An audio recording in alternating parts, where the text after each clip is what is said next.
On this week's show, we're discussing Halo is back, The Outer Worlds and Ninja Gaiden reviews, and Elden Ring is delayed. All that and much, much more on this week's GamerGuild Podcast.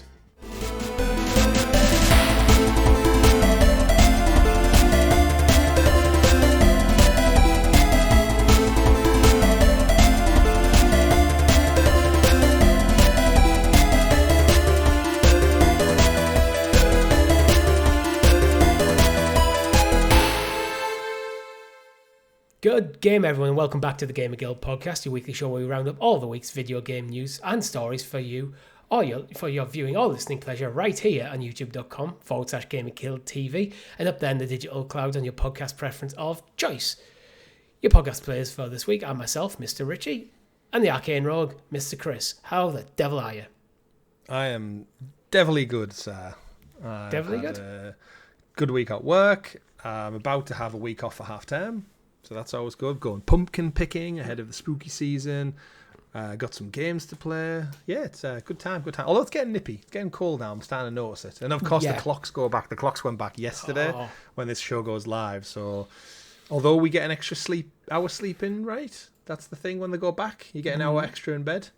Yes. Yeah. Unless my girlfriend, who is at the time of recording on a night shift and has to work an extra hour for no extra pay.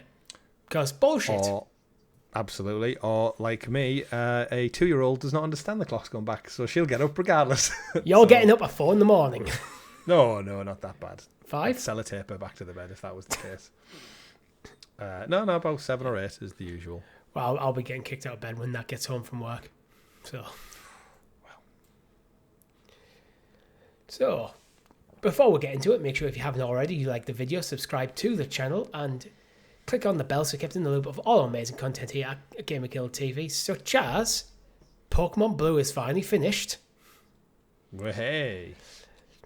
And it'll be going live at some point. You know what? It'll be going live. It's live now for non-members.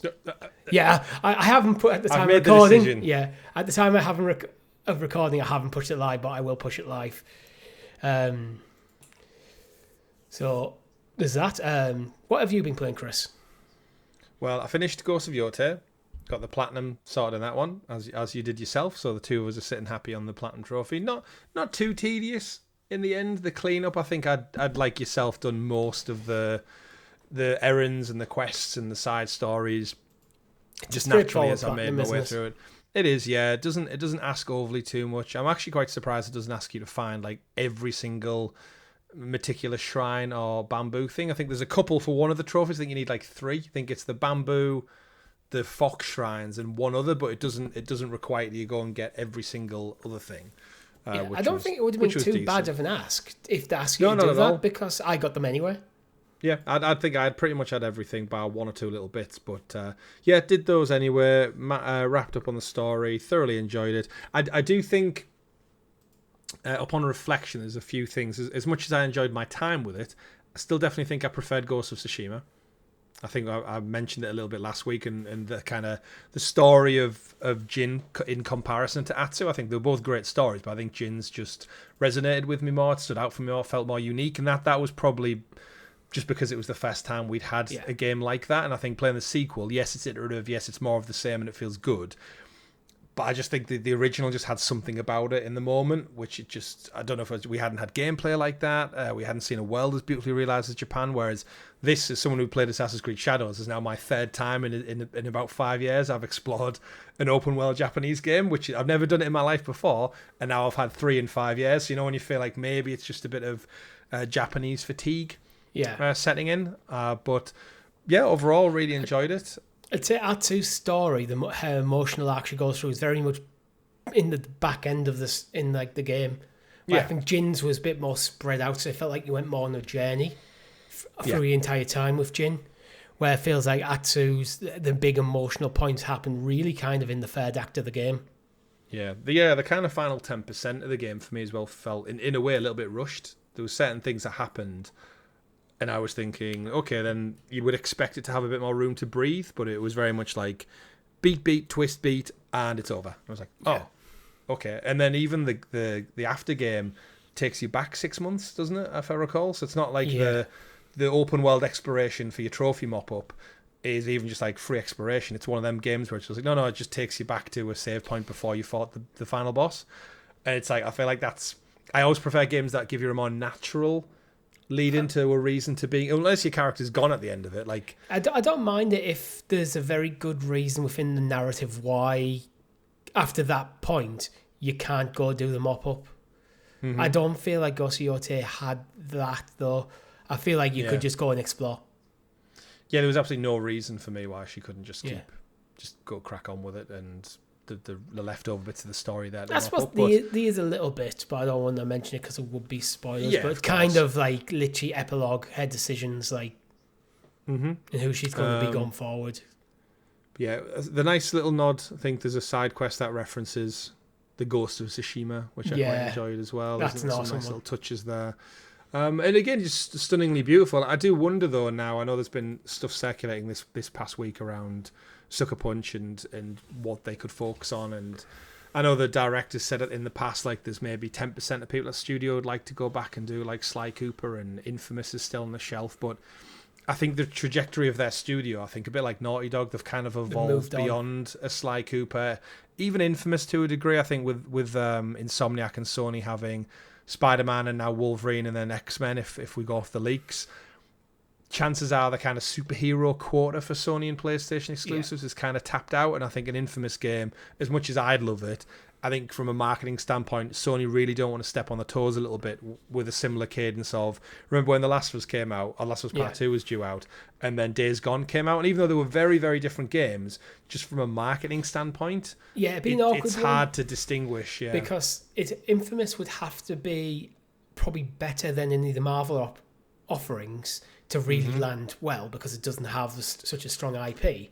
But if it did that, then it waters down the Marvel offerings, and then it runs at risk of making them feel a bit too inferior. So it's probably a better thing, just don't go there for now, unfortunately. Yeah. From your perspective, do you think we'll get a third entry in the Ghost series next, or do you think SuckerPunch maybe take a little bit of a breather and do something a bit different and give maybe the audience time to breathe this time around? Because they've got Legends, obviously, next spring. Yeah. It's confirmed, so we're going to get an amazing multiplayer thing to feast on. With the turnaround time for these games, I don't feel like you need to give the audience time to breathe. It's not like an annual release where people get a bit fatigued on it. It's like once every 5 years. Yeah, which I feel like if they just we're going to go straight into Ghost 3, and in 2030 you'll have it. I don't think that's a bad idea. I feel like they should only do it though if they have a good story to tell. Yeah, because you've got to remember the developers. It's like, do you want to, as much as you might love Japan and the stuff, you'll have been doing it for 10 years at this point. You don't want to box them into a hole and basically have the franchise turn into a format, and then you just got developers who are pretty burned out on the style of game, just churning away at it for another 5 years, when they could be working on another passion project. And bring out something truly unique and interesting. Yeah. So I'm all for it if that's the way the studio wants to go, but I feel like they've earned the right to decide what they go for next. Yeah, it's one of those, like, relating to their other franchises. The last Sly Cooper game, Thieves in Time for the PlayStation 3, that wasn't made by SuckerPunch. That was outsourced to another studio. So they've had a history of giving their IP to other people, similar to Naughty Dog did with Golden Abyss, but it didn't sell as well, so it's almost like there's the hunger there because of nostalgia, and I think we're absolutely kidding ourselves if anyone ever expected a new Sly Cooper game to sell more than another Ghost game will. No, I wouldn't. That could be a smaller side project if they want to upscale the studio a bit. Yeah, it's one of them where I think you could either just entrust it to somebody else. Yeah. I'd quite happily give Sly Cooper to the Astrobot studio. Yeah, or like a smaller team. Maybe that'd be a brilliant idea. You take all the kind of puzzle platformer kind of styles, the younger audience games in Sony's like repertoire, and give it to the Astrobot team, and you scale them up to handle multiple projects. Yeah, absolutely. So Astrobot would be one side, Sly Cooper, Ratchet and Clank, stuff of that ilk. Well, yeah, Well, Ratchet and Clank's the only one that's really got its flowers on next gen with the latest one. But in terms of Yote, it's doing really well. So you'd imagine PlayStation might want to dig back in. I was looking at some of our statistics we get through our email page now. We get some blog updates. And it was saying that after 7 months on the market, Assassin's Creed Shadows has sold less on PS5 than Ghost of Yote did in under 3 weeks, showing that this Samurai Showdown is pretty much settled already. It said Shadows still had a pretty good impact, but just not at the rate. I think across all platforms, Assassin's Creed Shadows is tracking about 4.3 million. Yeah, interestingly enough, I've watched Nat play a bit of Assassin's Creed Shadow earlier because she's gone back to the DLC. Oh, yeah. And after seeing Ghost of Yote, you can see a drop in quality across the board. It's not a bad game by any stretch of the imagination. No. But then when you go to the target list with all them stupid rings, it's like I hate it. It's one of the reasons why I never bother played it, because it just looks boring. There's with Ghost of Yote, when you're hunting people, you get a few clues and stuff which leads you through the story, but then you actually have story missions where the narrative takes hold. Shadows doesn't really have that. I've seen that take out some of top members of the guys you take down in Shadows. And it felt very unmonumental. It felt like you could have just assassinated anyone. Yeah, take him out. Yeah, completely agreed. There's also that kind of reverse false narrative where everyone was like, there was that joke boycott the game because of as I said, the actress was lesbian, married to a woman, and I think a member of Antifa. That tends to happen with lesbians. Yeah, and then but she's married to a woman, so that pisses more people off because she's actually sanctified it. And then obviously Shadows had all the controversy around a black samurai. It's like both these games had that kind of the woke agenda anti thing, and they've both sold really well. But I think it's nice to see that whatever the vocal minority are online, the sales kind of shine through on this one and go, no, you know what, gamers just happy to play games.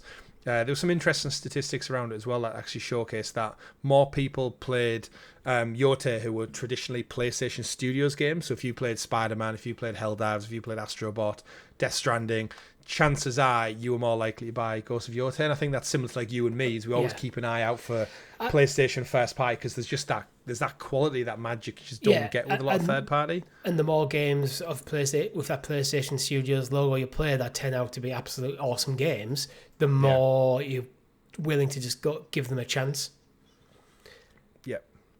But I think Assassin's Creed is almost leaning the other way. While they do set itself massively, I feel like outside the Ubisoft hardcore, most people look at it and go, it's an absolutely reasonable game. It's a decent game. But it never seems to be exceptional. Do you know? I'll tell you what a shocking statistic is. Apparently in Japan, only 1.6% of players played Shadows, whereas Yote is about 3 times more than that of the audience on PS5. So still incredibly low numbers for a game that's based on your country's history. But we're low in Japan. They're all out there playing on Switch. They're probably all deep in Pokemon and Donkey Kong Bonanza and stuff for now. But yeah, so I'm interested to see where the future goes with it. I think we'll see and hear a lot of it in the years to come. I do want to mention, though, one of the other games I've been playing is Keeper for the Xbox. There's a first look up available right now on the channel, but this is the game where, to best describe it, is you play as a sentient lighthouse who makes friends with a bird and goes on a whimsical puzzle adventure. I said that on last week's thing. But I've finished it now. So not only did I get the platinum and that, I finished Keeper. It was probably less than 4 hours. Oh, it's not very long. So if you've got just a afternoon or a weekend, then recommend it. I know a lot of people in our Discord server have been singing its praises for just how psychedelic it probably is. Do not play this game if you've taken anything. Boys and girls, because there's some moments in this which are whoa, if you were high right now, your mind would explode. Just visuals and colours, and you would definitely be tripping. But in terms of the game, it shocked me in a couple of areas, in terms of a couple of story beats that I didn't expect, a couple of twists. Gameplay, they mixed up the gameplay about 2 or 3 times throughout my 4 hours, which I didn't see coming. I thought, it was on quite a linear path, and at one point I was like, am I almost getting bored of this gameplay now? And then they totally mixed it up. I was like, okay. And then they mixed it up again, and then they mixed it up again. I was like, all right, okay, cool. And yeah, didn't find any of the puzzles really difficult. It was one of them where there's a puzzle there to make you do something a bit different. No dialogue, but yeah, finished the 4 hours and I was like, I really enjoyed that. Definitely by no means Game of the Year conversation, although there was a lot, because it got quite good reviews. I think a lot of people were like, oh, is this a quick front runner? Forget it does not put a touch on Expedition 33 or Yote or anything in the grander scheme. I think it'll do really well on I can't even say an indie game front, because it's owned by Microsoft now. Yeah. It was when it was Double Fine. It would do well in the indie scene if it was an indie game. Yeah, but 4 hours, the art style, the visuals, it reeks of indie game. And for all intents and purposes, Double Fine are a very small studio. They're probably one of, if not the smallest, in the Xbox umbrella. But they are owned and funded by the massive conglomerate that is Microsoft. But yeah, definitely worth checking out, I reckon, Richie. If you've got 3-4 hours, you could probably power through it in probably 3 and a bit if you're quite sharp on the puzzle front. But yeah, enjoyed it. And it's just another good shout for, I guess, Game Pass for this month. If you're annoyed about your subscription going up, then you've got this as a nice filler between Outer Worlds 2, which is out this week, and maybe a Halo reboot. Yeah, have you decided what the next game you're going to be really sinking your teeth into? Yes. So this is it. I'm at this place now. I also played Amazon Luna this week. Should probably cover that as well. There's a kind of, not a first look, I guess. It's more of like an updated look at the channel. I dove in, dusted the old Luna controller off. Had a look at the new storefront. Have a look at what the packages are like now. You've got like your Amazon Luna Standard, which is your Prime members. They get that. And then there's the paid subscription, which is $8.99. But when I was going through the offerings on the video, the premium one for $8.99, you get maybe 3 to 4 decent games more than you get on standard.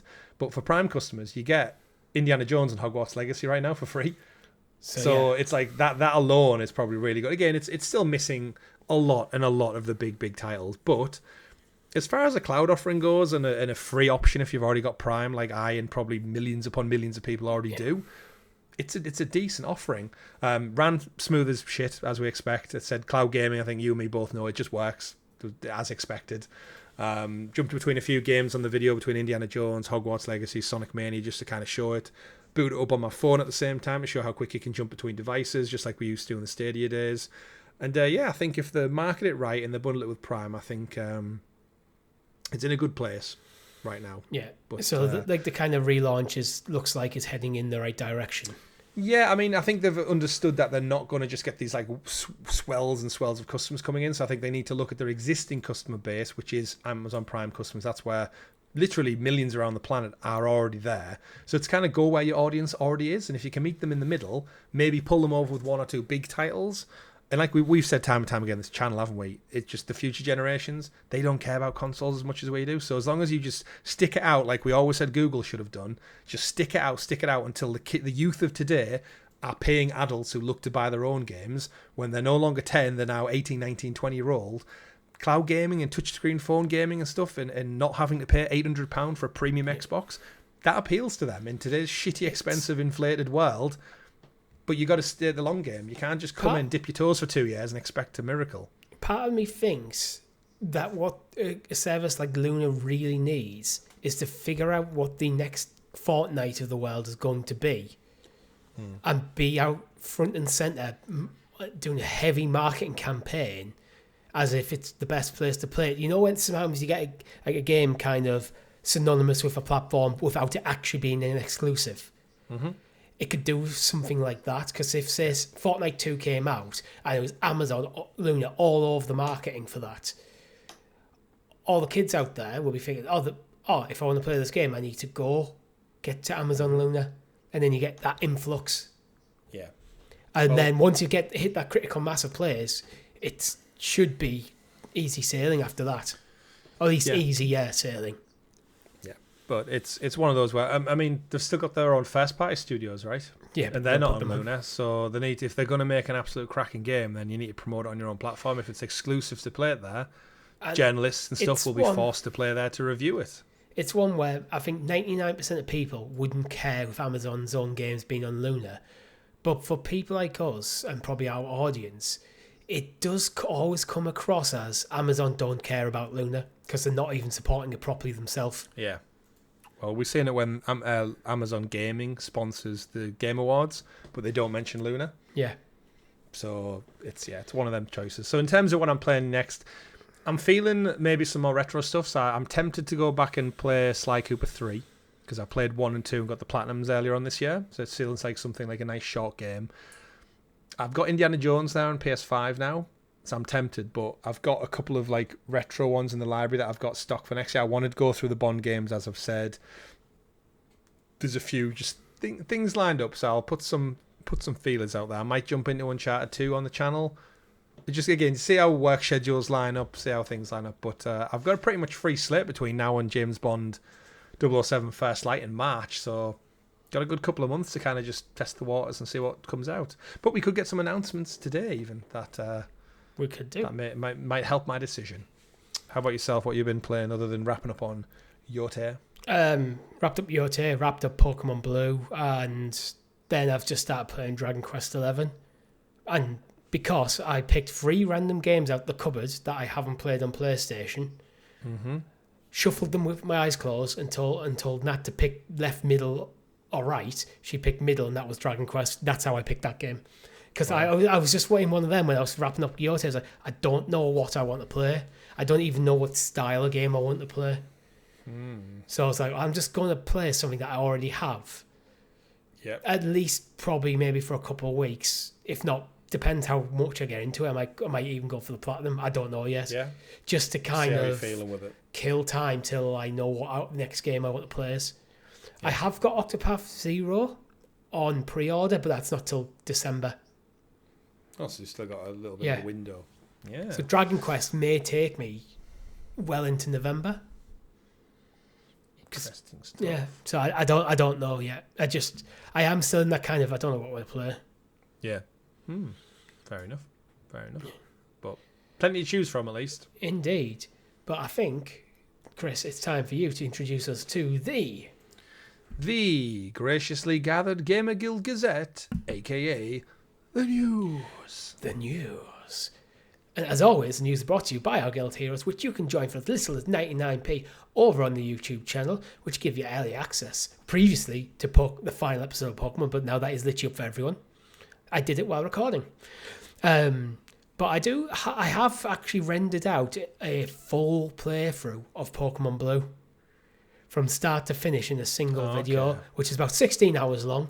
So if you want to sit for 16 hours in one go to watch Pokemon Blue, that'll be up at some point soon. I just need to get around to actually uploading it to the channel. But that's a long upload, so I haven't got around to it yet. You'll get there. But ultimately, thank you for your support. And shout out to Doc Holiday, who give a $1.99 super chat on the Amazon Luna update video. So, absolute hero. Thank you, Doc. Absolute hero right there. First news story of the show. Halo's campaign has just evolved. News has just broke during the podcast that Halo, the boffins over at Team Halo Studios, in fact, they're remaking Halo 1. And it's coming to PS5. The Iron Curtain, the Berlin Wall, whatever you want to call it, Richie, is officially down. Is this the sign that the console wars are finally done? Halo will now be on PlayStation. I mean, they were done a long time ago, if we're being honest with ourselves. But all we need is Crash Bandicoot to turn up on Xbox, and it's truly done. It's already there. They own it. It's there. I mean, we saw it coming, right? There was some chat in our Discord server this week about announcements, and there's been a rumor that the Halo campaign was going to be announced at the Halo World Championships this week. It was, while we were recording the podcast on the Friday 24th, the Halo Championships were on, and then while we were reaching the end of today's recording, news started to drop out, YouTube influencers started posting stuff, Twitter went wild. They're remaking the first one, so that means we've got Gears Reloaded is now officially on PlayStation, Forza is officially on PlayStation, Fable's coming to PlayStation, all the other titles we know are all the Bethesda games, Call of Duty games, pretty much everything Microsoft's output now is coming, and the last beacon that was holding out with its flag in the green camp, Master Chief's coming to PlayStation, folks. Indeed. Halo, Campaign Evolved, and before we get into the details, I just want to call it out, that's a shit name. It's the 25th anniversary. I get the name, but it's from a marketing standpoint. Yeah. Campaign Evolved is your subheading for your title. It's not. Reloaded was cool for Gears of War. It makes sense. Having the word campaign in your title, Combat Evolved, makes sense. It's just a sci-fi add-on name to what Halo might be. I get why they've done it. I just hate it. They could have done with something much cooler for the 25th. What they should have done is they should have called it Halo 1 version 2. No, actually version 3, because they did a remaster previously. Combat Evolved? Yeah. No, that's terrible as well. Combat Evolved. I just think they could have Combat called it even further evolved. Like, yeah. I don't know, Warfare Evolved, like Right. Combat, not even Evolved, just something that doesn't have the word campaign in it. I don't want campaign on my title. You wouldn't call a book or a movie something campaign. It's just going to be called it's a Halo boring 1. word. Everyone's just going to call it Halo 1. It's just anyway. Halo. But, just Halo on PlayStation. So yes. Ryan McCaffrey over IGN actually has had an interview with the executive producer Damon Cotton and asked if it was a remake or a remaster, and the answer is it's a modernized remake, a rebuilt version of the classic story that started it all. So they are, unlike Gears of War, with Reload, which was classified as a remaster, Faithful, this is being classified as a remake. So for me, this is, you take the original design docs, and from the ground up you redo it with modern hat to a modern standard. Yeah, it's your Resident Evil take on it, isn't it? They're going to tweak the story. They might add a few bits in. They might change it. So at its core, it's faithful remake. But I think, as someone who we've recently played through Halo on the channel, haven't we, for the first time? If they're going to modernise it for our audience, I think there are some things they need to do in terms of storytelling to fill the gap. I think you and me said quite often it felt like you would do something and then there'd just be like a linear path to the next point, but nothing really happens in between. There's no dialogue going on. There's just enemies jump out, you kill them. More enemies jump out, you kill them. Then you drive to the next. You drive to the next.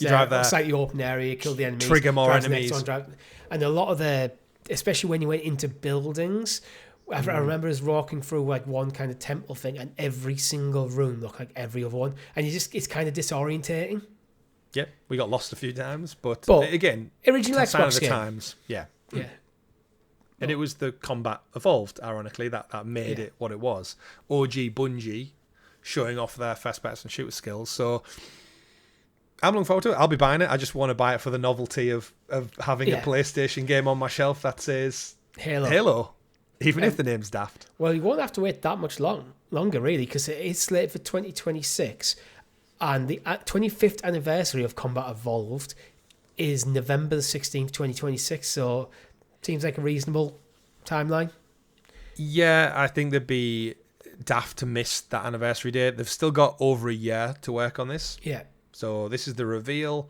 If it is a remaster, they have the framework. We saw how much from announcement to release Gears was. Probably the same time frame. I feel confident in them getting to this one.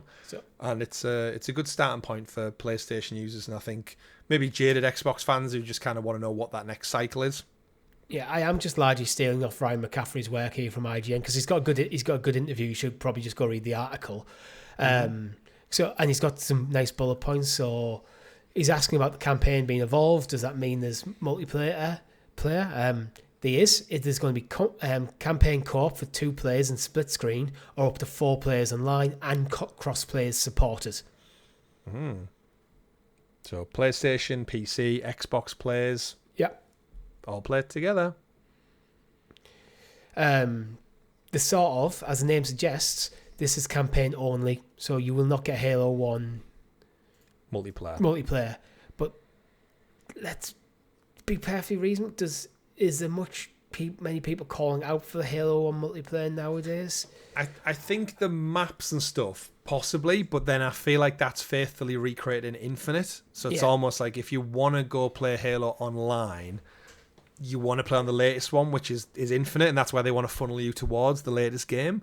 This, similar to Gears, which did have its online component, but not in a similar vein, I think these report things purely should be there to kind of preserve the campaign in all its glory. I think it's the right move, and I think you don't know what's in the future. They could have a Halo multiplayer platform ready to go in the next few years. That's like, you know what?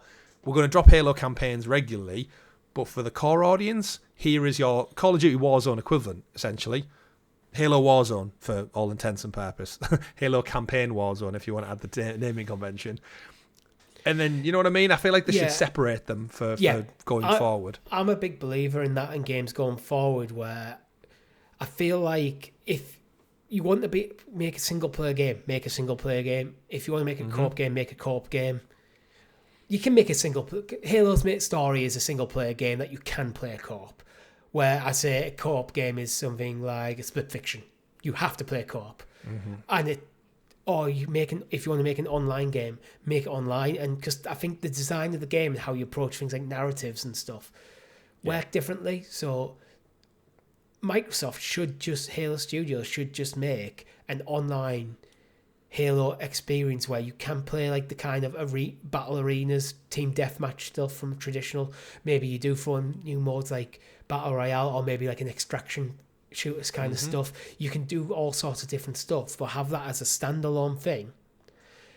And then anytime a new game comes out, you can update it to add new stuff from the new game. Yeah. I think that's what Call of Duty should do, to be honest, with and make that Warzone that properly. Yeah. Well, when people stop buying the annual release, then maybe they will. Yeah. So no multiplayer.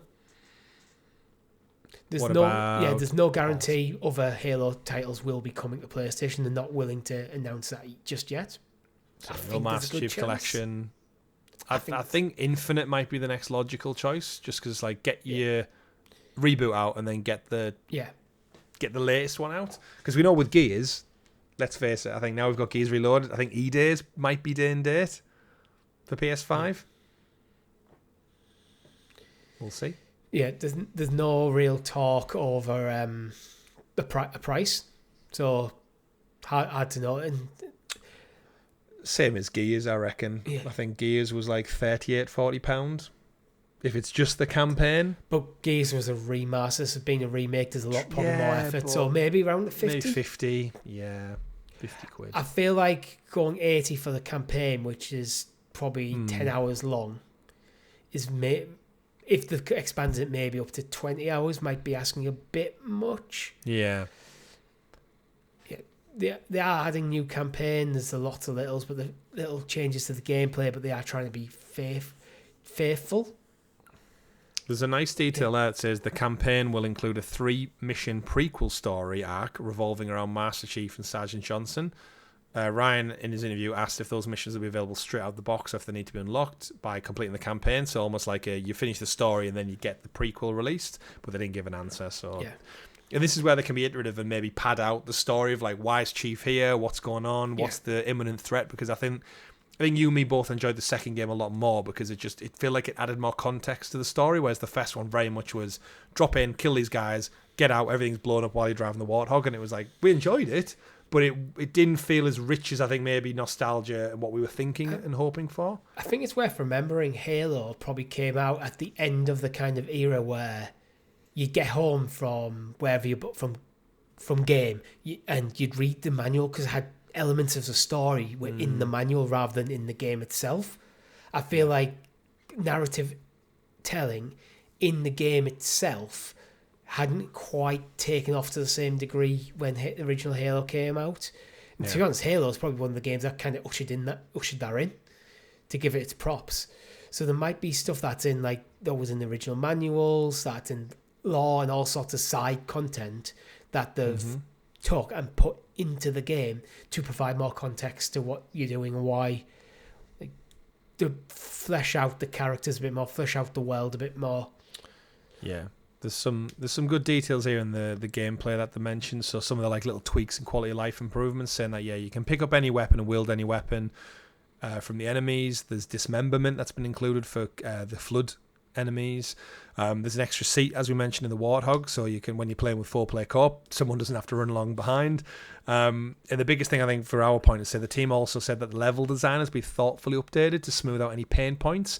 Presumably, and Ryan says in his interview, that means the library, which is the point I think we're referencing, where it just felt like you were in a loop of the same room, and we got a bit turned around and stuff. And I think even just adding textures and colour mapping to that will probably alleviate a lot. But I'm very intrigued to play this one, more so than I was Gears, because Gears felt like a more adapted game. Even when we played it for the first time in the last year or so, it felt like a more modern. It had modern sensibilities to it. Whereas I feel like when we went back to Halo, it felt very much like an old school shooter, which it was. But obviously, we were playing it through the lens of the Master Chief Collection, where I think this will probably maybe elevate it to the best it's ever been. Yeah, which I'm all there for. I think one of the biggest things to end the section on as well is because it is making a jump to hit Unreal 5. So you're taking a classic game, put it in a brand new engine. Mm-hmm. And Ryan McCaffrey is saying, in his brief experience so far, it does feel like Halo still, which I think the feel of the game matters a lot for a game like Halo. And he'll know. He's been covering Xbox for like 25 years. God, now, yeah. So. Yeah. Is better to recommend it.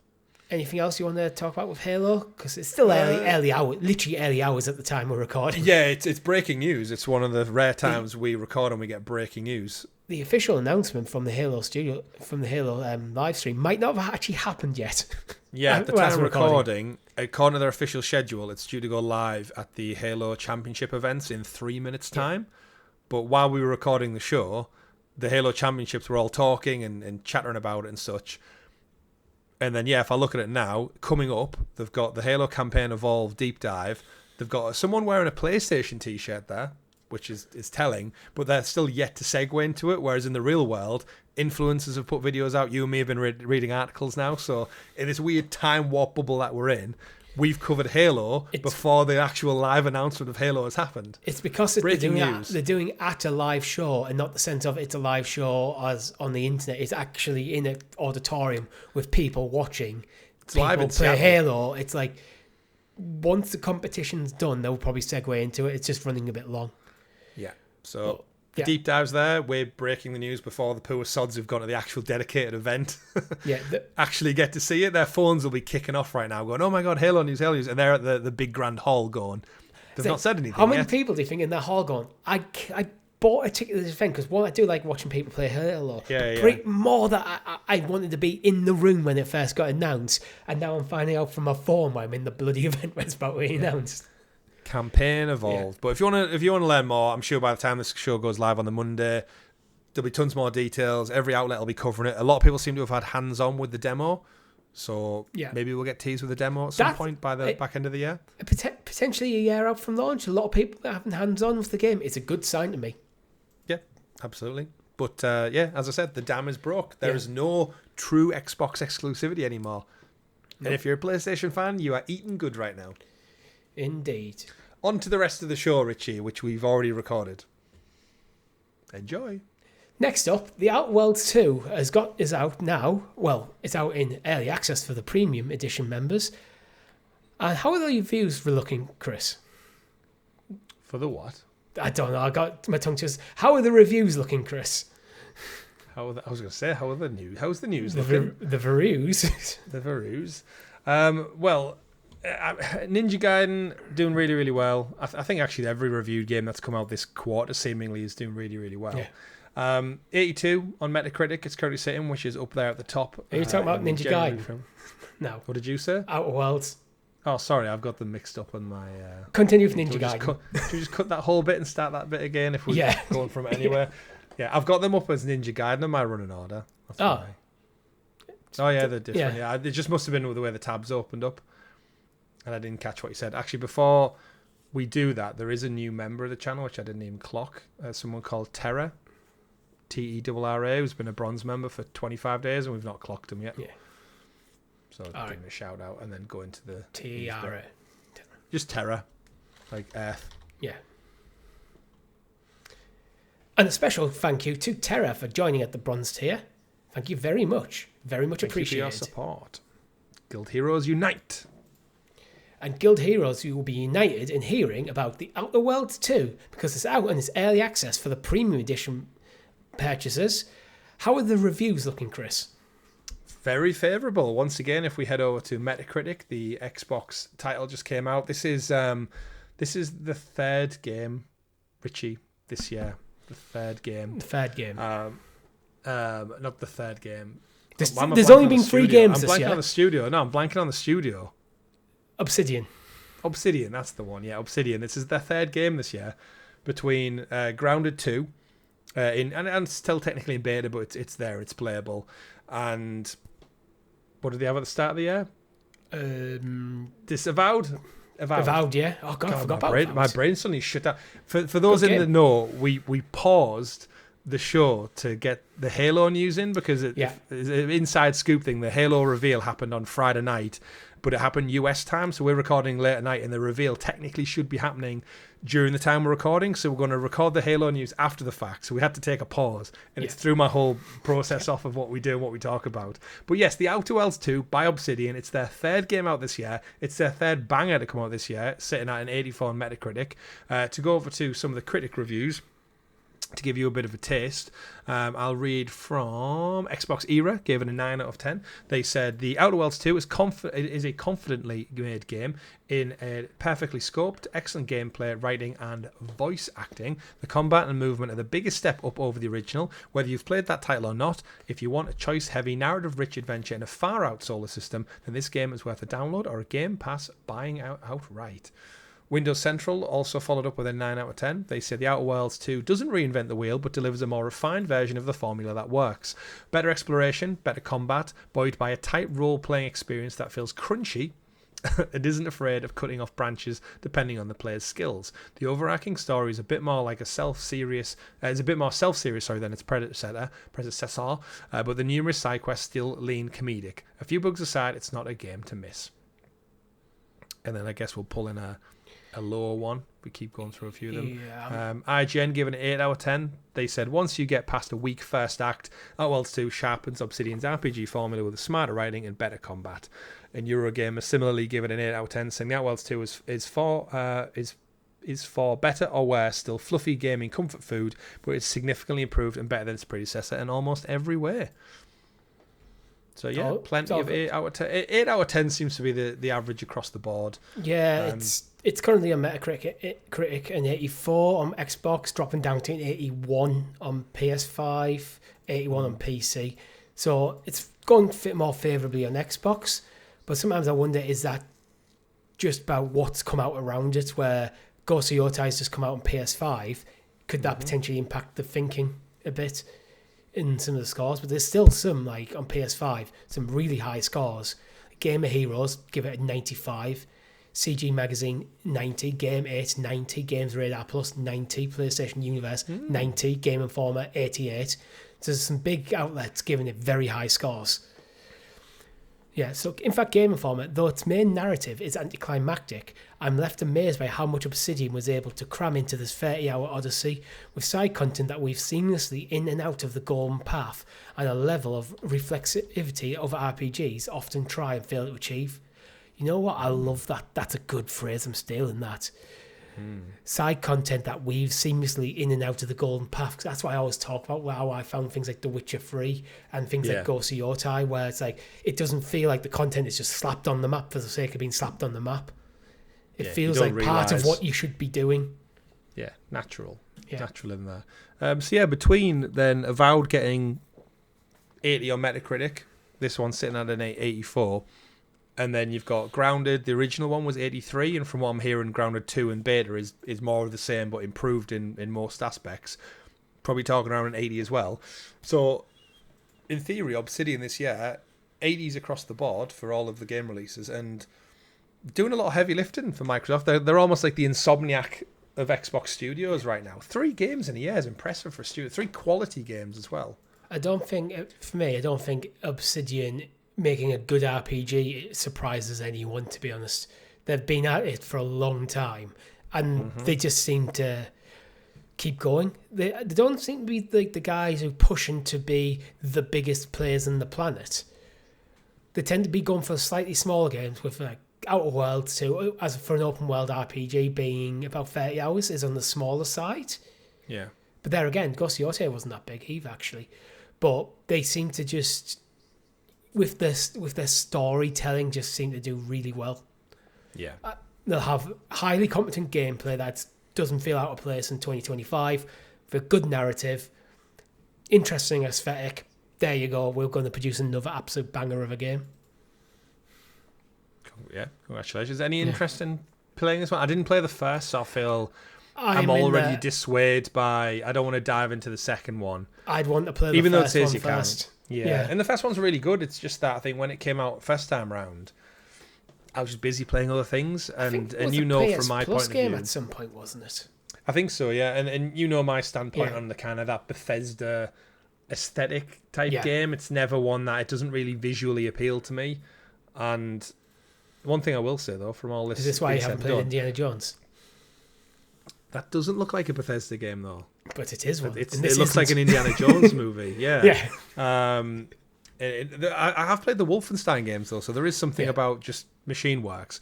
Does this tee it up for these guys now taking on a Fallout project again, a New Vegas 2 or whatever it looks like? Because I know the reboot's rumoured quite heavily, but it's like surely they've done enough now to be given one of the big dogs. It depends whether they want it or not, I suppose, because now Microsoft own Obsidian and they own Bethesda. There's absolutely nothing legally that should get in the way of them doing this. No. Obviously, although Bethesda operates under ZeniMax, which acts as its own company owned by Microsoft. So there could be you'd have to convince the ZeniMax guys to let it happen, but that's doable. Surely that's just a couple of meetings going, look, Obsidian want to do another Fallout game. What have you got? What's your plans for Fallout 5? Okay, can we greenlight a New Vegas 2 to drop in the interim? It depends how protective the one how Todd Howard wants to be over the IP. But again, if you're going to trust anyone, Obsidian's probably your guy. Yeah, in some ways possibly more than the other teams, just because they've not been in the trenches, so they're not kind of like stuck in it too much. New Vegas is cited as by many as the greatest Fallout game. So the best Fallout game in many people's eyes was made by Bethesda. Yep, and we know season 2 of the show is going to Vegas, so I think this is why a lot of people are expecting them to be kind of a rise, a groundswell in New Vegas interest anyway. So they're obviously not going to get out in time, but if they want that synergy, we all know when Fallout comes out in December, the show, you're going to see a massive uplift in sales and players on 76 and probably Fallout 4 and 3 and everything. So I feel I'd like to see. I don't even know if I'd want a New Vegas 2. I feel like a remake of, say, New Vegas could do well.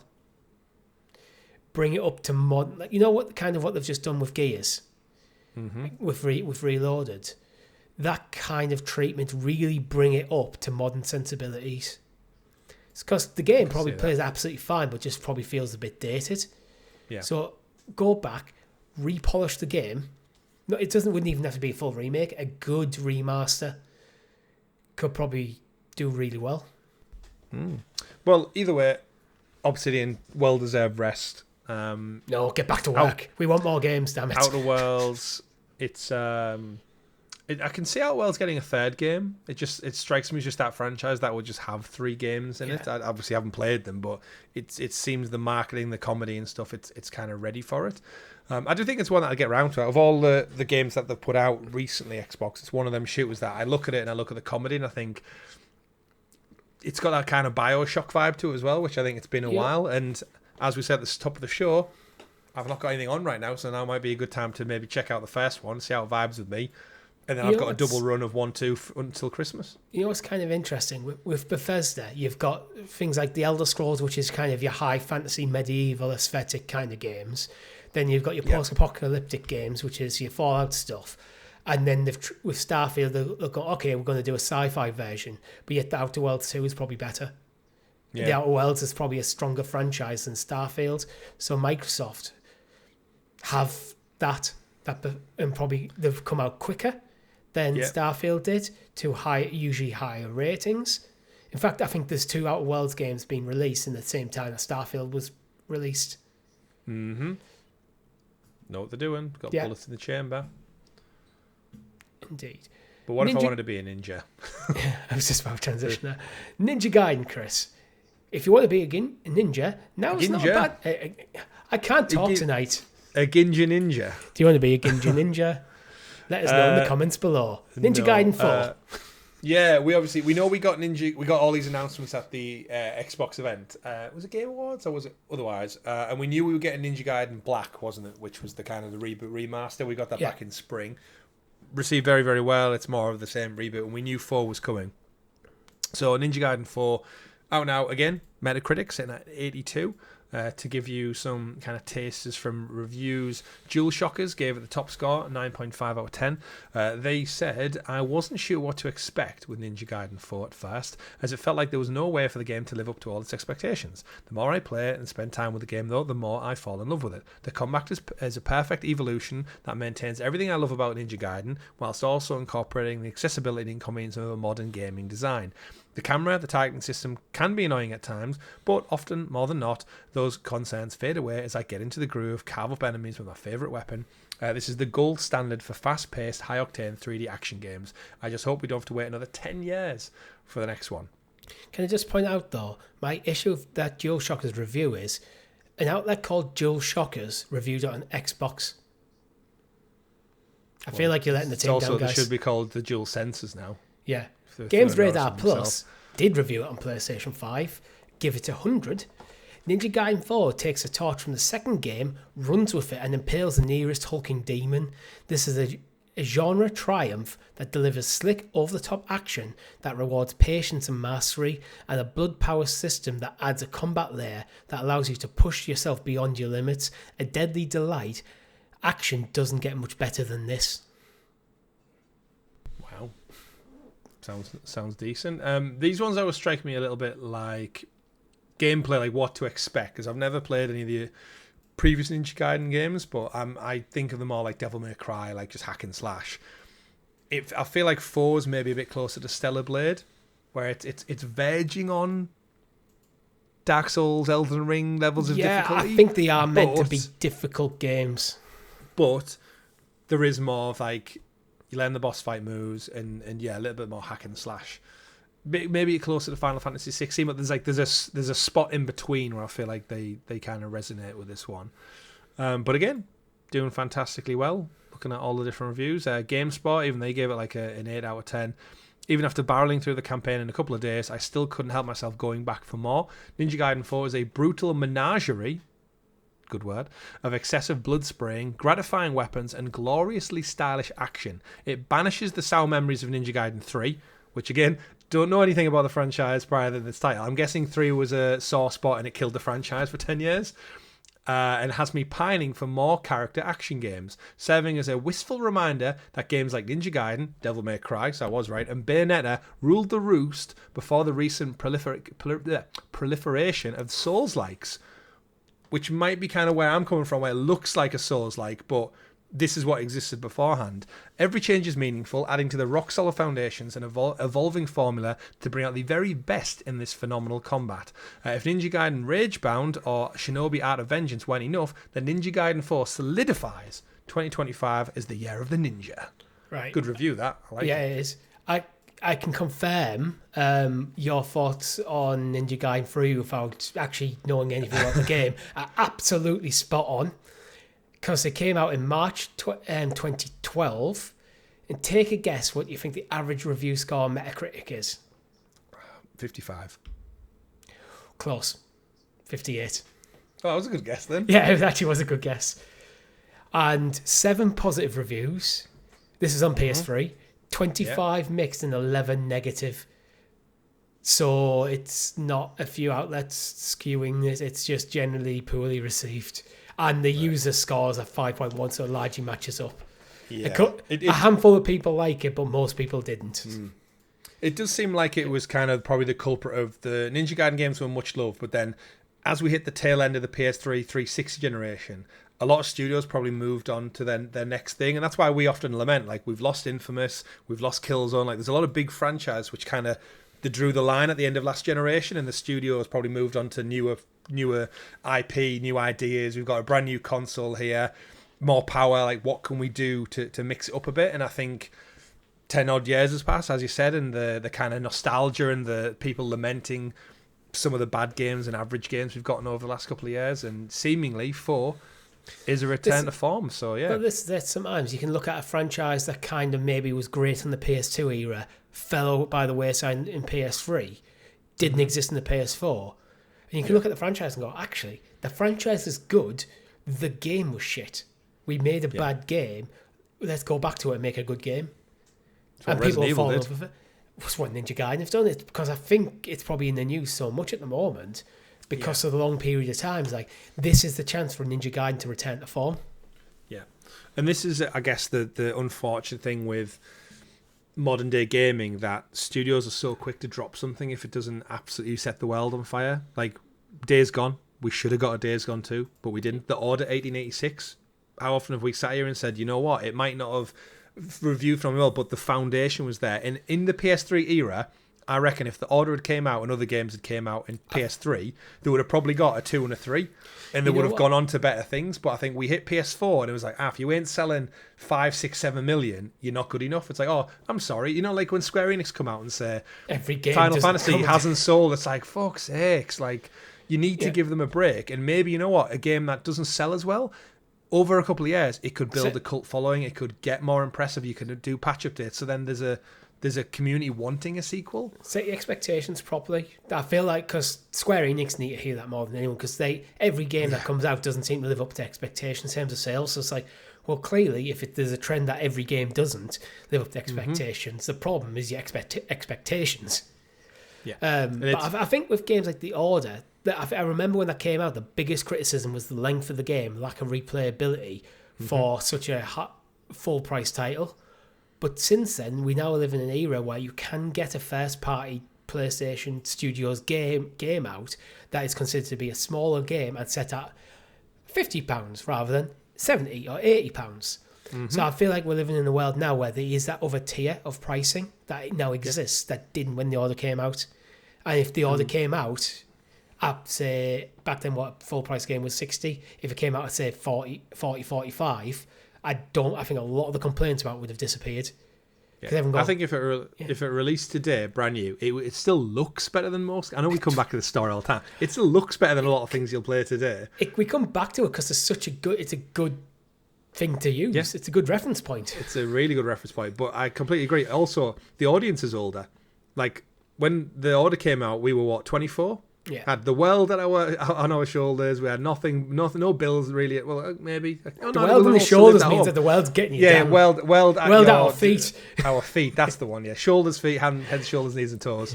But yeah, like we were all in a different place. Now we're all 35, 36-year-old adults with mortgages built and less time on our hands. So you got to go with your audience. And like back to the point we made about Amazon Luna thinking about like their future young audience. PlayStation, Xbox, and Nintendo, they need to think about their other older audience who have maybe a bit more disposable income because they're actual, genuine, real adults, but they have less time. Yeah. So what can you do with it? Which is where I think like Ghost Yote, my biggest problem with that is I wish it was a bit longer, but I wasn't gagging for another 20 hours. I kind of feel like I could have done another 10, but I'm still content where I left it. Yeah, I think I got the platinum probably 45 maybe. I think I got the platinum in just over 2 weeks, which is actually really quick for me. Yeah, you beat me to it. I did, which is really rare. But to be fair, you did have to go away for work for a couple of days. That'll do it. Yeah. I had a girlfriend who was also playing the same game, so we both pretty much sat there playing Your Time most nights. We weren't racing each other, but we're pretty much playing there most nights. Yeah, exactly. So yeah. But yeah, so Ninja Gaiden doing amazingly well. Good to see. Good to see. More power to them. Yeah. Jurassic World Evolution 3, Chris. This is one you've been personally looking forward to. Yeah, we're in the review block of games on this week's episode. It's I've been looking forward to it, but I'm not going to buy it because it's one of them where I think 1 is a perfectly serviceable game as a Jurassic Park world builder. 2 is a perfectly serviceable game. I've got both of them. I got the platinum in the first one. The second one, the grind and some of the missions and trophies were like, you know what, I don't have the time for it. It was in amongst like other big titles coming out, so I thought I bought it, I played it, I enjoyed it. By the third one, I'm kind of like, do we need 3? It's like 3 Roller Coaster Tycoons. It was like, you don't really do much different. Like every iteration, it adds more stuff, but I kind of feel like the base game, you could have just kept adding to that. like Jurassic World Evolution, all the extras and bells and whistles, like more dinosaurs, an aquarium section, flying dinosaurs, building underground, like all of that stuff could have just been added to the original game. But Frontier have marketed it as like a new entry. And this one, again, coming in with a Metacritic score of 81. And all the reviews seemingly just kind of doubled out. I'll go back to your favourite, Jewel Shockers. They gave it a 9 out of 10, saying Jurassic World Evolution is without a doubt the absolute best dino park management game there has ever been. Any of the issues or complaints we had with the previous Fast 2 games have either been improved on or completely eradicated. The campaign and the challenge modes are worth checking out, but you'll find absolutely absorbed by building and maintaining your park in the sandbox mode. It's a magnificent blend of nostalgia and contemporary game design, and it is well worth dumping hours of your life into. Yeah, what I think is DNA. more interesting than the critic reviews is at the time of recording, the user reviews, there's only 13. 12 of them are positive, and it's sitting on a 9.0. And I'm trying to see if I can find that negative review about Metacritic's been crap and not bringing it up, because I want to see if that is literally just a 0 that someone's trolling to pull it down. But basically... Yeah, mine says no negative reviews yet. Yeah. So might be the platform where there might be the platform. Oh, there, it's on Xbox. On user. The comment for the negative one is pre-ordered the game with pre-order bonuses, did not receive pre-order bonus, contacted Frontier Game Dev, haven't responded to get help. Just pre-order a scam from a shady developer who doesn't care about customer service or pushing the product. So yeah, they've given it a 0 because they didn't get the pre-order DLC. I bear in mind that review is listed at the time the day it came out. Yeah. Yeah, so probably jumping the gun a bit there. Customer service, so it's no bearing on the actual quality of the game. It's just typical internet people getting angry. So basically, all the users are scoring it very, very highly, apart from one guy who there's probably been a bug somewhere that Frontier he didn't get his little dinosaur figurine or his little Brachiosaurus skin. Yeah. But yeah, the customer service won't reply to me. It's like, maybe they've got something on their plate right now, like a fucking game launch, a global game launch. Anyway, I digress. If you like Jurassic Park, Jurassic World, and you like building theme parks with dinosaurs, who wouldn't? Go be John Hammond. Thoroughly enjoy it. I'll pick it up at some point, but I just don't think I don't need to buy it full price when I actually fun fact. After I did my Amazon Luna look the other day, Jurassic World Evolution 2 is on Game Pass right now. So I jumped into it, and as a super deep dive, the first game I tried to capture footage on when we started this channel, Richie, was Jurassic World Evolution on my laptop. It ran like utter shit. It was framey and slow. The capture, you can imagine doing this on one screen. The capture device on OBS trying to capture it on the same laptop that I'm also playing the game on. Not cloud gaming, just running it off Steam.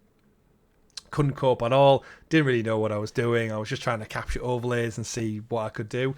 So yeah, I tried to get this time playing with the round. tech just to figure it out. Playing with the tech, yeah. So I thought I'll jump in. I'll do one for Jurassic World Evolution 2. It's just like a random video for the channel. And I got like 20 minutes in. I was like, this is a boring Let's Play. It's just me sat quietly going, where's the brick footpath that I want to put in here? And it's a bit like when we played City Skylines. That was really good because you had you and me to go off each other. Yeah. As a single player live stream, game doesn't really work. So I got half an hour in. I was like, nah, sacking this off, deleting it. Do you ever see like you're flicking through YouTube Shorts and for some reason it'll just take you to a live stream and it's just someone sat there playing FIFA? Yeah. It's like, what are you doing? Sat with completely deadpan face staring into the camera and just not saying anything. It's like, some games you just get drawn into playing and forget what you're doing. We've done it a few times.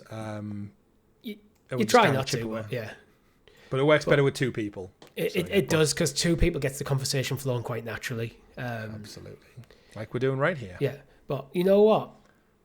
Now you've mentioned Jurassic World Evolution 2 is on Game Pass. If I was to go, I fancy giving this a go. I'd probably go for 2 because it's on Game Pass and I still have it for now. My subscription isn't up yet, but it does feel like this would be a brilliant Game Pass game. Just especially for me who just dabbles in PC gaming once in a blue moon. Like, I could see myself going, you know what, I'm bored. Don't know what to play. Is like for example, tonight when my girlfriend's at work, if we weren't recording, I'd be like, what do I play tonight? It's like, I could give Jurassic World Evolution a go. Mm-hmm. Oh yeah. Get into it. So I'd recommend it. Yeah. So would a lot of people. Moving on, Chris. to the PS5. It's outsold its granddad. Oh, by how much? Quite a lot. So we're reading from Eurogamer. The PS3 is now being outsold by the PS5 in the US. Sony's newest machine has achieved this feat in a fraction under 5 years on sale versus the entire lifetime of the PS3. So it's just tipped up. It's currently ahead by 4.6% of lifetime sales in 5 years. We know the PlayStation 5 is also tracking ahead of the PS4 in like a similar timeline in the US, and we always use the US because it's the biggest market for gaming, so it's a good one to follow if you follow the trends and stuff like that. But it's ahead of it. It's doing well. I mean, the PS3, it's one of those things. I know we always talk about the whole industry, but in what Xbox are doing and stuff, we got to remember PS1, PlayStation absolutely smashed out the park. PS2 is the most selling console of all time. Even the Switch hasn't caught up with that one yet. PS3 outsold the Xbox 360 eventually. Everyone goes like 360 won that generation, and arguably it did for the whole zeitgeist and everything like that. But on box units sold, PlayStation won out in the end. PS4 absolutely wiped the floor with Xbox One. PS5 doing the same with Xbox. So if history doesn't repeat itself, it kind of does if we look at it. So in terms of lifetime sales, though, like I think the PS3 is fantastic. I think a lot of the stuff we play today harkens from that era. We're pretty much in a world where every other month you're getting a remaster, remake from that era. And the reason for that is because it was such a good era, rich with games. Like we got the entire Uncharted trilogy in that one console generation. And Last of Us. You got the first one. Yeah, but you got so you got 3 Uncharted games, a Last of Us game. Infamous series, Killzone games, so much good There's stuff. There's even some great Final Fantasy games which I've never been able to play because they're locked on PS3. Which I think is the biggest downside of the PS3 is it's one of them platforms where some games are just stuck on it. Unfortunately, I'm looking at it now. BioShock. I always feel BioShock is more Xbox though. It is when it came out. I'm saying that generation. That generation. All the Assassin's Creed games, 1 through to what was Unity, the first one that came out on PS4. Yeah. So PS3, hell of a machine. If you've got a backwards compatible one, even better for playing everything.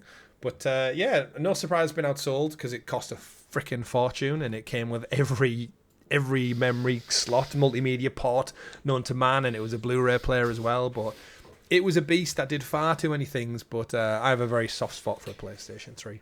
I feel as well the entire industry is significantly bigger in the PS5 era than the PS3 era, which probably contributes to the number of sales. Just more people are playing games, full stop. Absolutely. Well, and the PS3 was the last one I think my parents bought for me as well. So I remember that Christmas when you get it and it's like, ooh. I remember opening it and it's a big shiny thing. Get your fingerprints all over it because it was glossy. It weighed an absolute ton. It's by far. I wonder if it's actually heavier than the PS5. The weight of your console doesn't matter because you're not moving it a lot. I took mine around with my friends all the time. No, going from the PS2 Slim though, which you could put in your jean pocket and walk around your mates with a couple of wires in a bag, to a PS3 that you could literally like put someone's windshield in with it. Not that. Imagine trying to get a PS5 in your pocket. No chance. You have to put it on your back with some carry straps. But sold well, selling well. PS5 doing super well, and as you said, outsold its granddad. Indeed. Well done, PS5.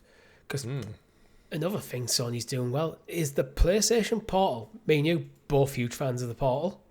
Yep, absolutely. It's got a 5% attach rate to the PS5, which basically means 1 in 20 gamers who play PlayStation have a Portal.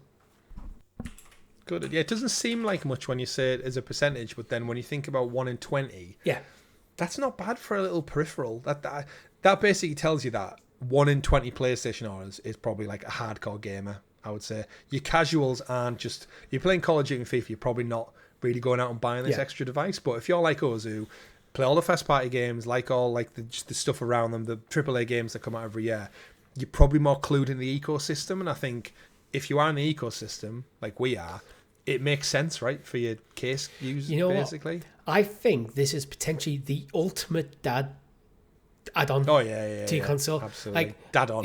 I'm not a dad, but the way I use it, the way Tom from the channel uses it, is he sits down and he said before, both to us privately, I think on the show, since he got his Portal, he's been playing a lot more games because he's able to sit down on the couch with his wife while his wife is watching the telly, his kids are running around in front of him, and just sit there on his Portal and play his game, but be around his family at the same time, without having to take up the entire living room so they can't really use this, without having to lock himself in an office out the way. It's how I use mine. My girlfriend's a big gamer herself, so she's playing her game. I'm playing my game on the Portal, and it's just such a good tool for that. And it was the right price as well. $199 is like that sweet spot where it's like it's not fortune really. It's just a couple of games and you can afford it. Just looking at the comments on Push Square, that kind of summarizes what you're saying. Push Square, PlayStation website. Love my Portal. Haven't used it lately, but because I've been playing Silk Song on the big TV. But I love it. My next RPG or indie game, I'll be back to the Portal regular. Next comment, it's great for playing indie games in bed before sleep. I watch sports and play my Portal, best of both worlds. I use my Portal for PlayStation Plus premium cloud streaming, and it's been flawless without the need for a PS5 to be used on, or even own one if you don't. It's like a standalone console. Use my Portal more than I do my TV. It's a great device. So yeah, it fits the case basis perfectly. What I do want to point out though, Richie, if it's a 5% attach rate to 80 million consoles sold, is that telling us there's about 4 million Portals in the world that have been sold? Yep, I'd say so. Give or take. And then we know the last fact that came out from Xbox sales, where Xbox sitting around the 20 million mark. And bear in mind, this is the attach rate of Portals to PS5 hardware as well. So it's possible you have multiple PlayStations in the house, like I do. How many Portals? And if I remember rightly, didn't I say that I made the statement when I got my Portal, first thing I said was the Portal will outsell PSVR 2? Oh, it's easy, done it. I think it's absolutely wiped the floor. I don't think it's close. I'd be surprised if PSVR 2 broke 1 million. In fact, if it broke 1 million, said anything, so. If it broke 1 million, one, they would have said something about it, and two, they'd be still releasing games for it, like more regularly. Sony get away with that way too easy. I think if we think about, I think they distract themselves because they shit the bed so much with Concord last year. Yeah, but last year, this year wasn't it? This year, maybe it's all warped. That people forget, like the only first party thing they put out was a Horizon game at launch, and then there's been nothing. Yeah. Nothing since. It's like, that's embarrassing. It's like, and no wonder people worry about them doing another handheld if they're not going to support it properly. Let's put out the Vita, but we're not going to support it. Let's put out the VR, but we're not going to support it. Let's try VR too, but we're not going to support it. It's like, maybe you just don't have the studios at your disposal to support two flows of business. So this is where the Portal alleviates that. You don't have to. It just mirrors what you're already playing. I still have some bugbears about the Portal. The fact that the streaming library is limited, and going back to our previous conversation, it's limited to largely PS5 and PS4, when realistically, PS3 is your big fucking seller here if you want to go streaming, because they're the ones that are locked on the PS3. Yeah. If you get PS3 streaming on this, suddenly this opens up a world of games. Mm-hmm. It does still because it is largely used as a remote play, so it locks up your PS5, so you can't really be doing something else with your PS5, but you can get around that. And some of the usability features, I think, really do need an overhaul. Like, when you log on your PlayStation, you can have a start menu where you can pick your user. So you can log in yourself, maybe you log in as your wife, whatever you're doing. The Portal doesn't have that. You have to completely sign out of the device, pick up your phone, scan a QR code to log back in, and it's just a bit tedious. Yeah. It's like, it's an update that I truly believe that there's no reason why they couldn't do. Because me and my girlfriend share our Portal. Right now, my Portal is with her at work. It sounded like you were saying your girlfriend's name was Cher. Then like, me and my girlfriend share. Yeah. Then you paused. Yeah. It was like Sunny and Cher. Yeah, it's you. Yeah, Sunny. Yeah, I'm dating Cher. Totally. Shit, well, she's a bit old for you nowadays, mate. She's still got it, mate. I have no idea. I have no idea. Is she though? I have not seen a recent picture of her. She's 80. I'm sure she's a lovely. I'm sure she's a lovely woman. But no, my actual girlfriend Nat has got my portal at work because we share it. So that is a bit of an annoyance for us. Yeah. But again, I'd love to have the full PlayStation streaming experience directly on the portal. Because if they can get some of the games on there, put the effort in to get the whole PlayStation Plus library. Because honestly, if they did that, I would probably up my sub to premium. Ooh, there you go. You heard him, PlayStation. That's all you need to do. Indeed. Let's go back to Xbox, Chris. So, Microsoft, not being happy with Xbox profitability, have now set a 30% target on its profit margins for pretty much everything that Xbox is doing. I'm not a business analyst. That seems harsh. Yeah, this is I think what we've suspected for a while, that it's not the folks at Xbox, it's the bean counters at Microsoft, and this particular Bloomberg report is from Microsoft CFO Amy Hood has said, like, they're asking Xbox to meet an accountability margin of 30%, which is far in excess of any reasonable targets that the video games industry has traditionally set or hardware has set.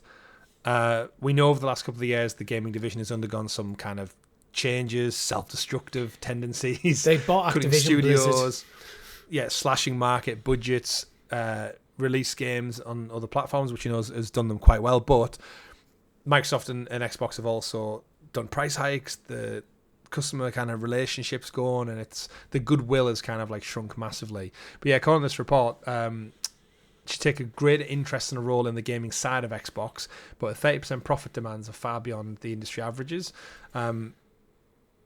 The sources say that they've been blaming Amy for the major issues at Xbox right now because Xbox essentially is struggling to meet the margins that have been demanded by essentially their bosses. So it's not that Xbox is not profitable, it's not profitable enough.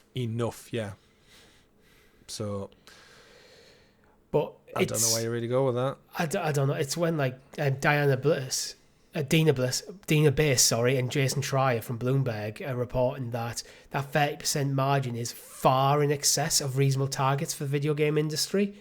So it feels a bit, to be honest, tone deaf. It feels like, to be honest, from the outside, this is a sort of move that really pushes Xbox into a corner that it doesn't need to be pushed into, which then they're going to make decisions to cancel games that probably they don't expect to hit that target, rather to mitigate the sales cost, like at Perfect Dark and Contraband, as Windows Central point out. And it just really makes it harder for them to grow the brand in a meaningful way. I think when you've got this axe looming over you at all times, to get to a performance target that most industry analysts would say is unreasonable. Yeah. Microsoft have since put out a statement in response to the article, by the way, saying, and I quote, "We take a long-term view on how we run our business and set goals. We aim high but stay flexible, knowing that success doesn't look the same across every project or priority. We look at the business as a whole, balancing creativity, innovation, and sustainability across a diverse portfolio of offerings. As with any creative business, sometimes that means making hard decisions and stopping work on things that are no longer working for a variety of reasons, and shifting resources towards the project that might be more aligned with our direction and priorities. And while each team and project might vary from each other, one goal we share across the whole business is to make great games and deliver experiences for our players to enjoy for years to come." Just kind of like a PR answer, really. Yeah. I suspect, though, this is as Microsoft turn the screw. I saw a few people on Twitter, I think Jez Corden from Windows Central and stuff, saying the same, of just everyone who gives Phil Spencer shit needs to maybe remember that he's probably the last brick in the dam that's holding back Microsoft from taking ownership of Xbox and just doing even though it's their own company, almost like a volatile takeover, a hostile takeover, and saying like they're going to put people into power who don't know what games are. They just look at the numbers. He's the one sat in a board meeting with the likes of Amy Hood and other executives at Microsoft fighting the corner for Xbox and trying to get a CFO of Microsoft, which Microsoft's a huge organization, to understand that what is needed for Xbox in terms of its accountability isn't the same as what should be applied to Windows or any of other Microsoft projects. It needs to be its own thing, because the gaming industry is a behemoth that is probably largely unlike other industries. And she's right. She mentions it's a creative industry. But if you're a creative industry to flourish, I believe, needs to be able to take risks. It needs to be able to take risks. But if you're saying everything has to be at least a profitability of 30%, that makes it a lot harder to take risks, because suddenly a risk that might pay off and might make you 50% profit, or it could make you 5%. If your minimum target is now 30%, not 5%, that risk is no longer worth taking. So the potential amazing game is just chucked away. Yeah, it just increases the risk of like price hikes for the game. You think tighter budgets for studios, which means more pressure to monetize in ways that traditionally will don't upset do well. Gamers. Yeah, like your audience. And then it's that goodwill, isn't it? It's like you need the marketing goodwill, because gamers are so passionate and attached to these things that I can just see I can see Phil pretty much giving up on this generation. Like, if he might see out the launch of another one, but I could see a new Xbox coming out and he's gone within a year. I don't know if I'm not even sure the energy. If he'd want to even make it to the next console launch. He might want to hand over the reins before that, because he's already had to double the price of Game Pass, probably because of this. Yeah, to meet margins. Yeah, which was not received well. Had a massive, huge spike in Google Trends of people looking how to cancel. Yeah. So a decision he's had to make in order to try and hit this 30% profitability margin has probably made Xbox less profitable. Yeah, it's I mean, to be fair, when they took over Call of Duty, when the way Phil spoke 5 years ago was like Xbox exclusives and stuff like that, and then the way we're now, they're just a publisher. I feel like if he had his way, I don't believe he would have put Xbox titles on PlayStation. But I feel like the way Microsoft have had their way is like, look, we can make money over here, and he's like, yeah, we can, but think about what it'll do to our gaming audience and our base. And they said, but we can make money, Phil, and as a business, we want to make money. So port gears, get them games over and just play nice. And it's like, okay.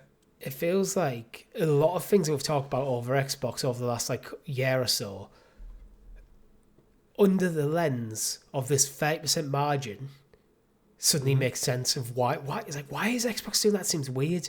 Okay, maybe it's to boost sales. Game Pass isn't doing as well as we thought. Maybe we're wrong in that assumption. Maybe Game Pass is doing as well as we thought. It's just not doing as well enough for Amy Hood or another executives at Microsoft. I don't want to just put it on one person. She's the CFO, she's the spokesman in the sense, but it's not her decision exclusively, probably. Yeah. And interestingly, I find it in her response that she doesn't actually refute that claim, that their 30% target. Just gives you a PR blurb of why games are important to our business. Oh, we have to do business decisions for business reasons. That's basically the response. Yeah, pretty much. It goes back to, I guess, one of our next little add-ons for the story is that Xbox have also just upped the price of the development kits for that are sent out. So normally a dev kit costs about $1,500 and it's just gone up to $200, which ironically is a 30% increase in cost, which is the margin we just spoke about. And they said in their statement, the adjustment reflects microeconomic developments. We remain committed to providing high-quality tools and support for your development efforts.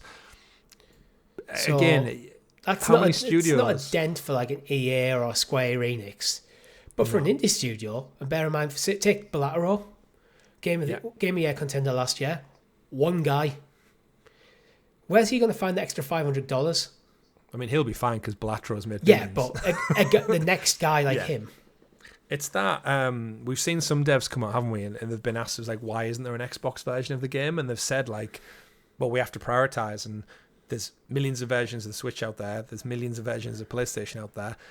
Xbox is in third place, so that it becomes our third. It's the same problem we had on Stadia, right? Is the player base was so small, why would a development team dedicate time and effort to patches, mods, ports, when you want to go, you're going to do it where the audience is. It's the simplest and smartest business decision to ever make. So if you're an indie developer and you've got a limited budget, you're going to buy a dev kit for a PS5 or a Switch, or are you going to buy an Xbox One if they're asking you for an additional $500? And it's potentially going to be a smaller audience. I know where I would go. You know what? I think if Sony are looking at this news these last few months for Xbox, what they really need to do is get an absolute banger launch library for the PS6. Because they could really bloody the nose of Xbox if they do that. Because it feels like, as we're probably past the halfway mark in this generation, and it feels like things are while with things Game Pass was looking good and things looking up at the start of the generation, and we're just kind of waiting for the games. Then the games are starting to drop, but since then now we're slowing off, and now all these other stories are coming out. It feels like this is going to be a rough end of the generation for Xbox. So if Sony going to PS6, absolute all guns blazing, it could really. I'm starting to get the more I talk about it, the more I'm starting to get a bit worried about Xbox for next gen. There will be a next Xbox, 100%. But will there be one after that? And not for the reasons before, where I thought they may go full into cloud. It may end up a Sega situation.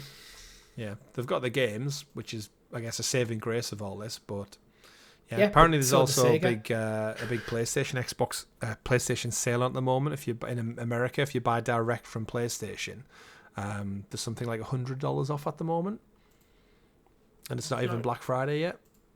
Yeah. So you just think like costs more for everyone involved. It's just mad business decisions when everything should be getting cheaper. It ain't. And I know that's problems of the world, but I think as a business, you're doing yourself more of a disservice by not doing it. So, the Xbox landscape is going to look like Fallout pretty soon, Richie. Indeed. Because it's Fallout 4's 10th anniversary is coming up next month, the 10th of November.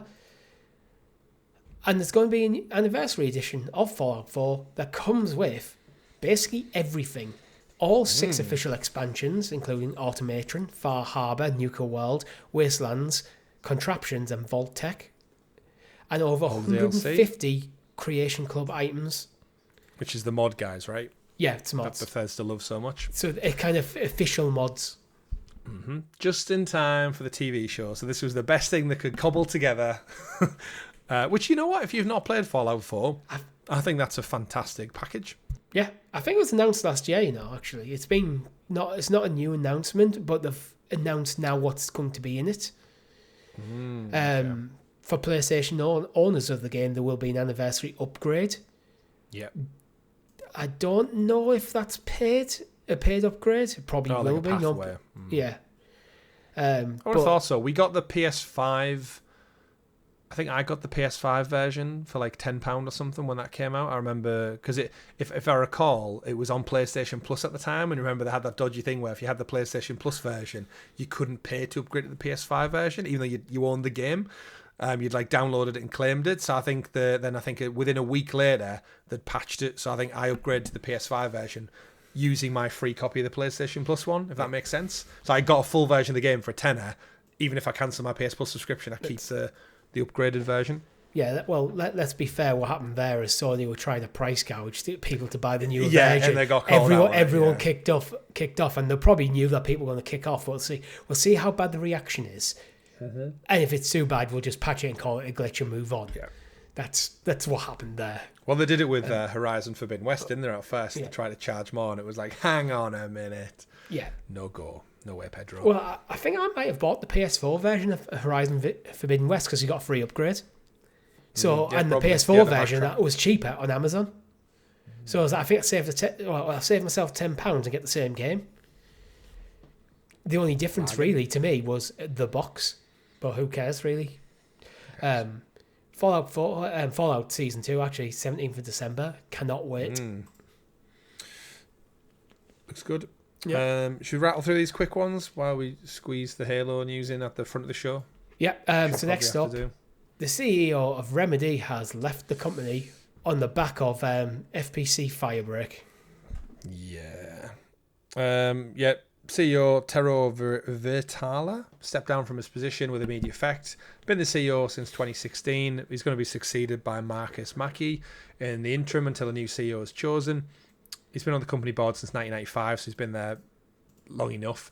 Doesn't indicate the reason for the departure, but it's suspect of profit warning to investors a few weeks ago when they just discussed the weak sales of FBC Firebreak.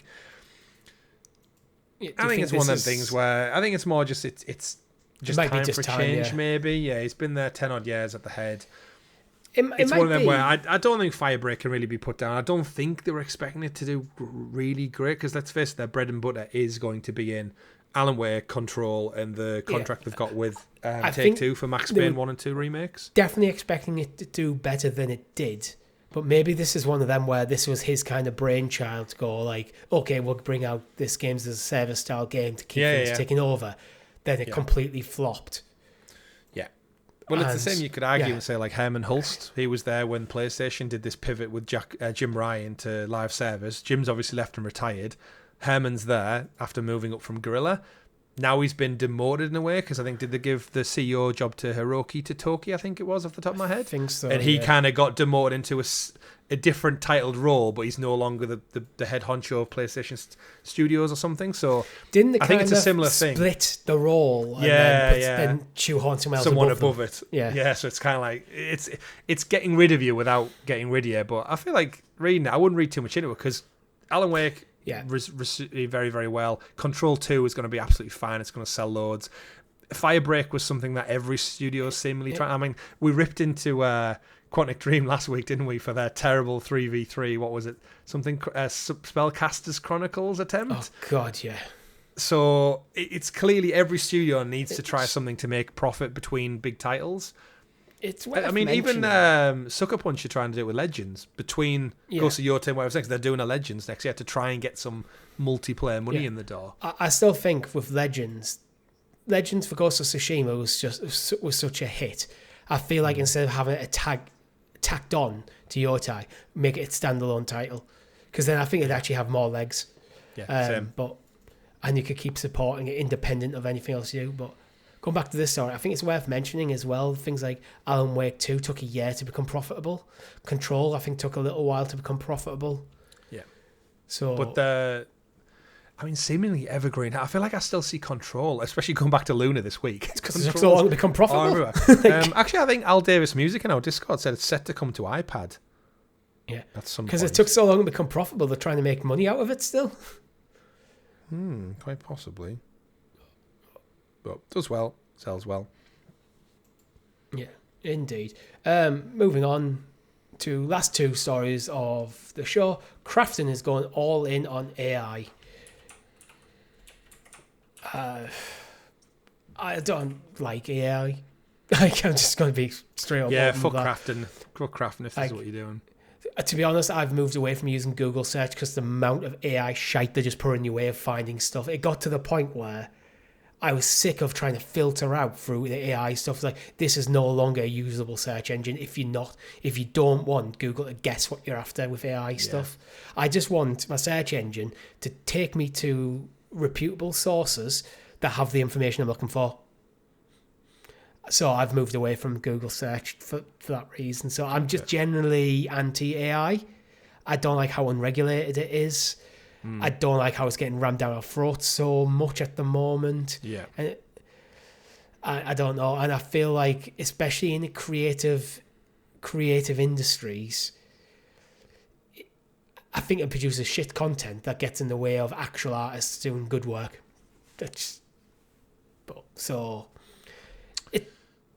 The flip side is there can be useful tools, but it should be a tool, not the creator. Yeah, I'm with you on that one. Yeah. Fuck AI. So, yeah, indeed. I'm just very, very skeptical. I think it is, for me, how unregulated it is and how much big tech's trying to cram it down your throat at the moment. It makes me take a step back and go, not sure about this. Yeah, I agree. Yeah. Final story, Elden Ring Tarnished Edition for the Switch 2 has been delayed to 2026 because additional time is required for performance optimizations. Yeah, no surprise. I think people are still getting their head around the the Switch 2 hardware, and I think a game so big, it's going to need it. So yeah, take your time. Indeed, yeah. And that is all we have time for this week. Oh, we do have a question written in from Al Davis Music. Very quickly, Chris, at the end of the show. What are your thoughts on console exclusivity in 2025 and beyond, particularly third-party titles? Particularly third-party titles. I think exclusivity is it feels like it's going the way of the dodo, purely because Xbox have kind of broken that shield. And I know we're going to go record the Halo news after the fact, but it's live now. It's gone live an hour early on The Verge. We have an article already up, so you'll have already heard it now at the start of the show. Console exclusivity, I think, it's super important. It's showing in the fact that Nintendo absolutely thrive off the back of it. Mario Kart, Donkey Kong Bonanza, Pokemon are going to sell millions and millions of units. Ghost of Yotei, as we discussed earlier on the show, 2.5 million, nearly 3 million units sold. They're important to draw an audience in. I think if you're in third place, like Xbox, they've made that decision and now they have to lay in that bed. But in terms of third-party deals, I don't think we really see them as much anymore. It doesn't feel like... I mean... Square do a bit, but it feels like they're trying to take a step away from even us. they said Final Fantasy's gone. I think I don't mind console exclusivity, but I also come from a very fortunate place that I have all three, so I don't have to worry about that as much. But I think as far as consumers go, it's you're running your businesses privately, so you do what you need to make it work. Yeah, I think from a consumer point of view, console, ideally every game will be on every platform, and then which means you can just have the choice of where you want to play. But then does that then lead to a situation where, because you can buy whatever game wherever you want it, does that mean that sometimes there isn't as much incentive to make games as to a continually higher standard? Especially in the first party thing, if Sony's first party titles went to the polished level that they try to get them, you end up the whole system isn't as strong, which means it's not as profitable. And then, so I really don't know. I think there's good and bad sides, but ideally you get every game everywhere. What was the samurai game that Sony brought out? I can't remember the name of the one no one played. Ronin? Right, yeah. I feel like if every game was everywhere, you get more Rise of Ronins and less Ghost of Yoteis. Yeah, it's a good point to make. Yeah, I agree. But not Halo. That's going everywhere. Indeed. Thanks for the writing. That is all we have time for. We like to end the show with This Week in Video Game History. So starting on October the 24th, Chris, does anything jump out to you? Once I get the page up, it certainly might. He's trying to get the page up. Not really. Magical Bunny on the PC 28 years ago? No, you got 20 years ago in 2005. You got Grand Theft Auto Liberty City Stories on the PSP, which just came out. Just came out. I just recently got added to my collection. That's why I was Outer Worlds 2 came out 0 years ago. 0 years ago. And I think Liberty City Stories was important because it was an exclusive to the PSP, and it was like, holy shit, the PSP has a Grand Theft Auto dedicated to it. Yeah. Legend of Zelda Majora's Mask came out 25 years ago on October the 25th. Awesome game. Posters up there, although that's the 3D version. Never played it, but 34 years ago, Wonder Boy in Monster World came out, which sounds like a game that would piss me off. If you remember Monster Boy. Yeah. What is it? Monster Boy in... I can't remember the name of the game now, but... Full playthrough on the channel. I finished it. Yeah. 6 years ago, The Outer Worlds 1 came out. I was going to say Call of Duty Modern Warfare 6 years ago. Wait, that was the remake, wasn't it? That was the remake, that's less interesting, sorry. We're in a full cycle now. We're in a full cycle of loops. PlayStation 2, ago, 25 years ago on October the 26th. And then little known console same day, Grand Theft Auto San Andreas. So, and 7 years ago, Red Dead Redemption 2. October the 26th was a good day. It was a very good day. You got the PS2, San Andreas, Dragon Age Origins, and Red Dead 2. That's a pretty solid day. that's a lifetime's worth of playing Yeah. games right there. You also got Game & Watch Donkey Kong Jr. back in 43 years ago. But that is all we have time for you this week. Make sure you like the video, subscribe to the channel, and hit that bell so you kept in the loop of all the fantastic content here at GamerGuildTV. All the descriptions for all the socials, including our Discord, are in the links below. Thank you very much for watching. GG everyone. Goodbye. Finish this fight.